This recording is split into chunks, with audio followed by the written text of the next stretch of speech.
Hello and welcome to another Raggy's Beers, Wines and Spirits review. And it's fireworks night. Although the best fireworks I've ever seen are in Walt Disney.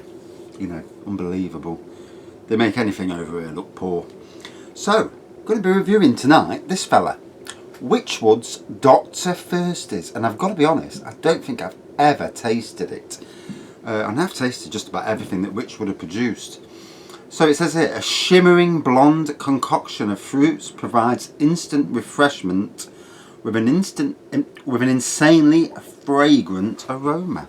So, we'll see. I don't know where I'm getting my energy levels from. It's funny, when you start feeling better, mentally, that your energy levels rise up again. And at the moment I'm doing a full day at work, a hard day at work, coming home, cracking on with either decorating or decking, and then obviously beer reviews. And when I go in a minute, I'm going on the computer and doing my internet work, posting beer reviews and uploading, and then obviously internet news posting on my website, which is a video games website. So busy. And I also talk to the wife and the kids, you know, now and again. So good carbonation and lacing there, look at that. Loads of carbonation in that. Whitehead, golden pour. Yes, and what does it say? Insanely fragrant aroma. I don't know about insane. This has got a nice aroma to it, but insane? I don't know about that. But nice, you know. And obviously, being a golden beer, it's cold in this shed, so I'm looking at drinking more of the lighter ones until I start taking some to the house. And obviously with one eye on the temperature, because it's going to start dropping soon, obviously. Although all this bloody rain we're having is keeping the temperature high, so you know, not that I like working in the pouring rain, but in some ways it's not a bad thing because the rain is keeping the temperature higher, you know. So, swings and roundabouts and that.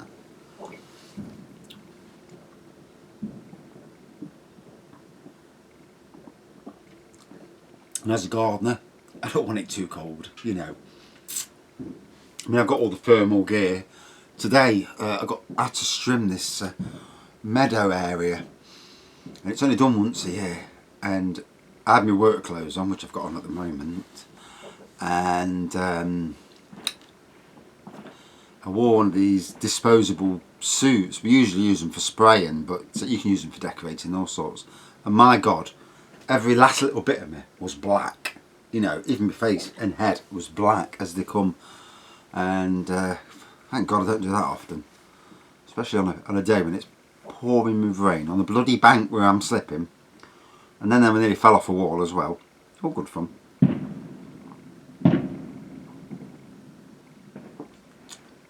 So, yeah, nice and quaffable. I'm very upset that we hadn't had Dunkel Festa this year. Luckily, I managed to pick up a bottle. I think it was from Home Bargains or B&M on one trip.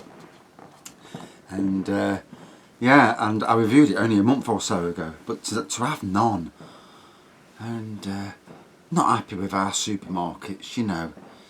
To say we're in the middle of a gin and certainly a craft beer and cider revolution, the fact that the beer side of things, and the themed beer we're talking, has dropped off massively, you know, and it's sad to see. Let's put it this way, if I worked at Marstons or any of these supermarkets, you know, in that sort of role, we'd be having loads of themed stuff. Box sets, Christmas beer box sets. I mean, the good thing is the advent calendar box sets are a big thing. And me personally, I need to earn £100 or so and go and treat myself to. I don't know if I'm going to get a beer, a gin, a prosecco, or a wine one, or even two of them.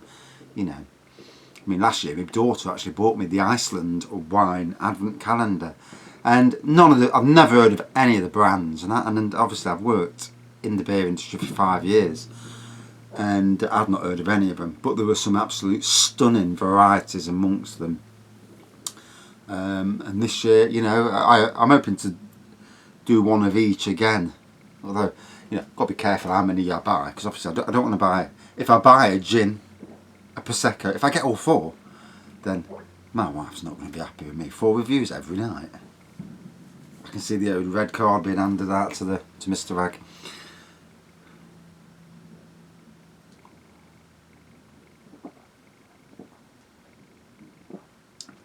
I mean, to be fair, I've had a couple of nights recently where I've drank too much, fell asleep early, snoring my bloody head off, and she's either given up, or it's because I've been doing all this work that she's letting things slip a bit. Something about being a workaholic, you know. Sometimes I just can't sit down, but good for your brain anyway, because sometimes the harder you work, especially in times where you are suffering mental health issues, the more you're kept busy, the less negativity comes through. But that's in any environment, you know. Positive thinking bosses and positive thinking workmates can help you as well, you know, and that's something this country needs to develop more. And at least sometime in December we'll find out when people go to the polls. And I'll tell you, our little prediction, I think that this general election there'll be more people voting than ever before.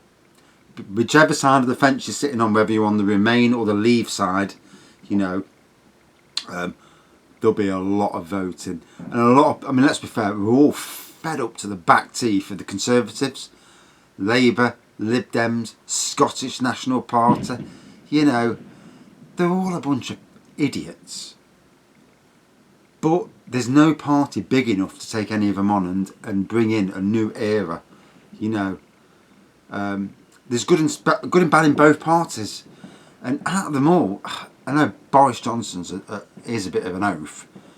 But when I look at the other leaders, I'm thinking, oh my God, they're bad, if not worse. And Corbyn's just using a lot of this for his own you know, 1 minute he's with the Brexiteers, and then he's against, and I'm thinking, yeah, you know, if you're going to sit on a fence, if you're going to have an opinion, stick to your opinions, you know. But anyway, back to this. So yeah, I'm hoping to go either Marks and Spencer's or Waitrose this weekend, because Wychwood, part of Marstons, they've got their Horning Low Stout or whatever it's called, and I want to get a bottle. It's a bit pricey, but I want to get a bottle before it runs out, you know, if it's only a limited edition run, and treat myself to some different beers, because Waitrose and Marks and Sparks sell beers that you don't get in a lot of other supermarkets, and but the prices are a bit, you know, I don't like the prices, but hey, you can't win any more, can you? Whereas this was from Own Bargains, I think.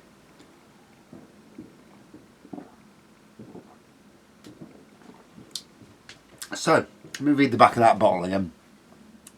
Instant refreshment, yeah, I'll give you that. You know, it's instant, yeah, it is, and it's very, very refreshing to drink. I'm not saying the aroma's there, but it's not insane. You know, it's.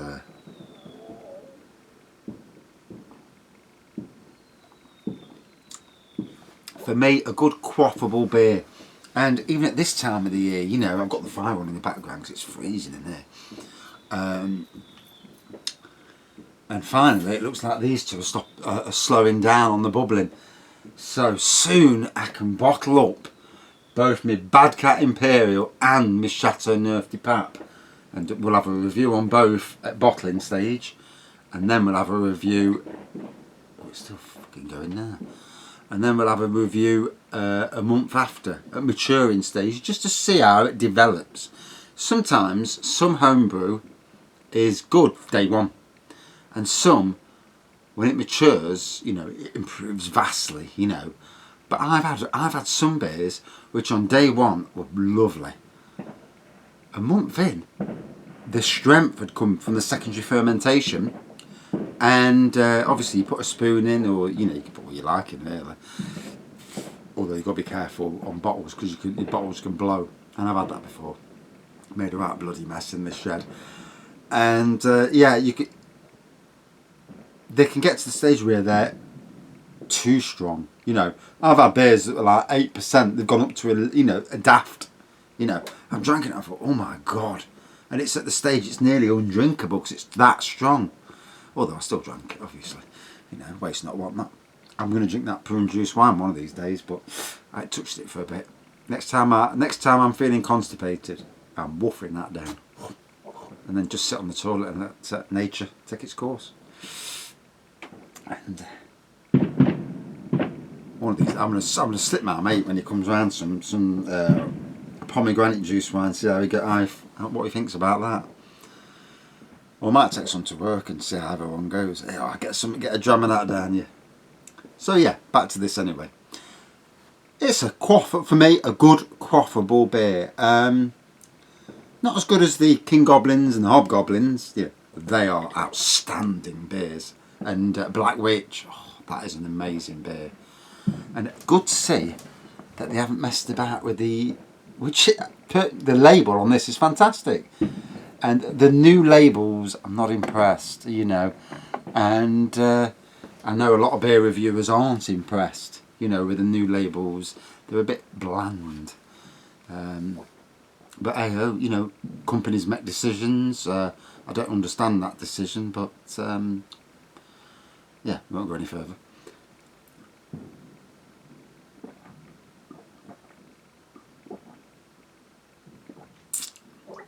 So that was nice. I enjoyed that. So gold colour, white head, really big carbonation and lacing.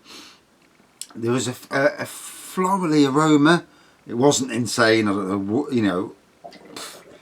And it's drank at the right temperature. Being a golden ale, this is the right temperature for it in this beer room, you know. And yeah, it tasted okay. You know, it was so out of 5 then. Put that glass down. Oh, I'll be back. Yeah, out of 5. I'm going to give it about a 4.0 out of 5. It was nice enough. Not quite my cup of tea really, but like all breweries, they've got to, as you would if you owned your own brewery, you know, you have a massive range of beers to satisfy every need. And obviously this satisfies those who like blonde ales, you know. Number 4 blonde, I don't know if there's a number 3 or a number 2 or whatever. But yeah, decent enough. And that's all for this review. And now I've got to reach over this chopping stool to turn the thing off. I hate it. Thanks for watching. See you soon.